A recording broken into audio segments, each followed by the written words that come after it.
Hi there, traders. This is Brad Goodwood with today's trading action. All right, now the news, they're running short of stories, right? And you know what? The markets are really sort of lackluster, right? It's almost like we don't know what to do. Now, the Bank of Japan, they've come out and said, well, we're pretty steady on these hikes, right? So you've seen downward pressure, spike up in dollar yen, back down, tough price action, and then it's slowly sort of broken topside. Now that's like I know a lot of traders that I was speaking to were sort of getting on to dollar yen, but that's not easy, right?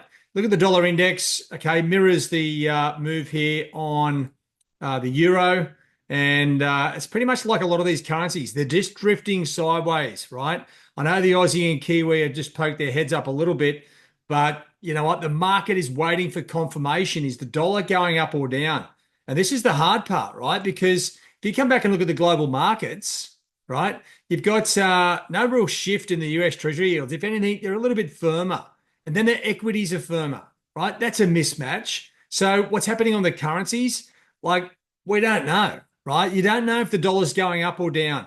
When the dollar does give us clear direction, we all make money, right? So just understand this is one of those periods where you stand back and go, righto, I don't need to play just at the moment, right? And if anything, the data is working, right? What am I talking about?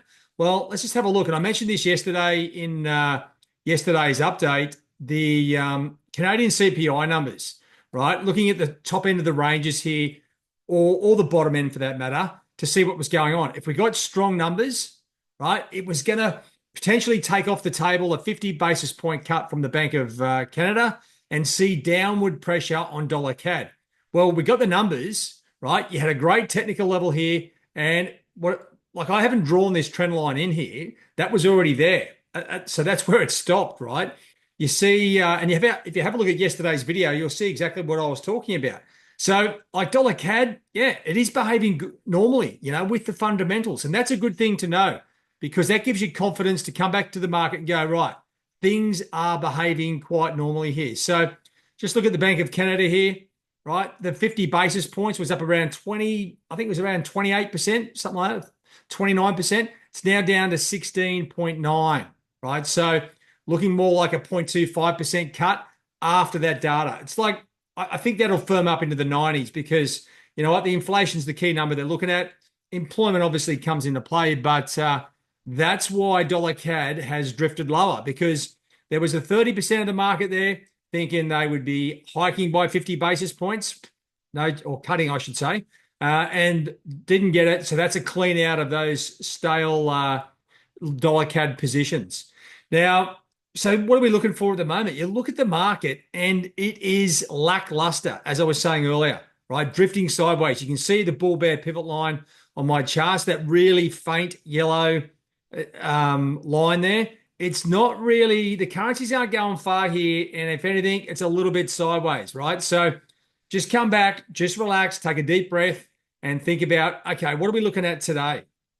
Right, we've got UK CPI numbers, right? And once again, these are a key number that the market will be like really frothing over.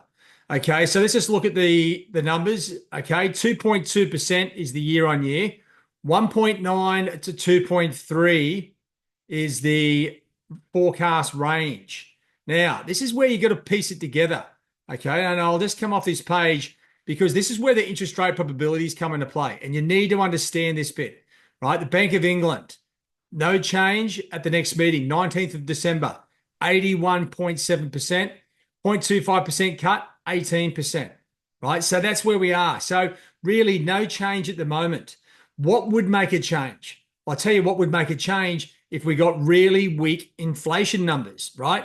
Here's the forecast. We get weaker numbers here, right? Sterling goes down, okay? At the same time, if we get stronger numbers, like stronger than 2.3, well, sterling goes up. And when you look at the global markets, does that work for us? Well, I tell you what, it's almost like the cat's out of the bag because sterling is going up against everything at the moment. Now, it's been pretty quiet markets in Asia, so they're not really taking off, right? There's not much in it, but that's a sign.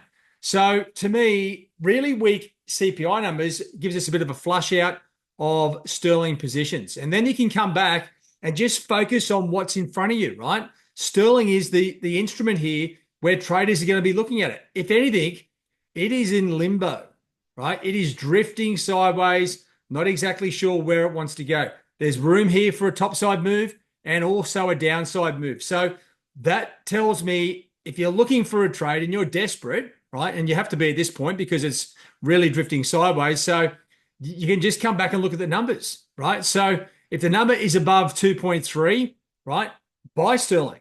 If it's below 1.9, sell it, right? And if it's in between the range and comes out as forecast, well, then we're back to twiddling our thumbs, if I can get that out properly.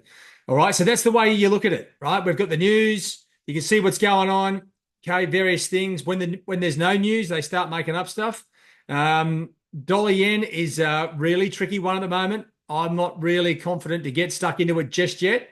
But you know what? If nothing happens, it's going to keep going up. I wouldn't mind being a part of that. At the moment, dollar CAD's got that fresh, strong Canadian CPI numbers. But there's a problem here with that, right? I wouldn't be staying in the position because look where oil's going. It's falling, right? That's going to diffuse the downside here in dollar CAD. So if you made some cash, I'd be cashing that in right now. And the focus today is sterling, right? I couldn't do a better job of walking you through what's happening and where to focus on the market. So pay attention. If you're in the European or Asian time zones, then check out the UK CPI data today. All right, guys, have a good one. All the best. Cheerio.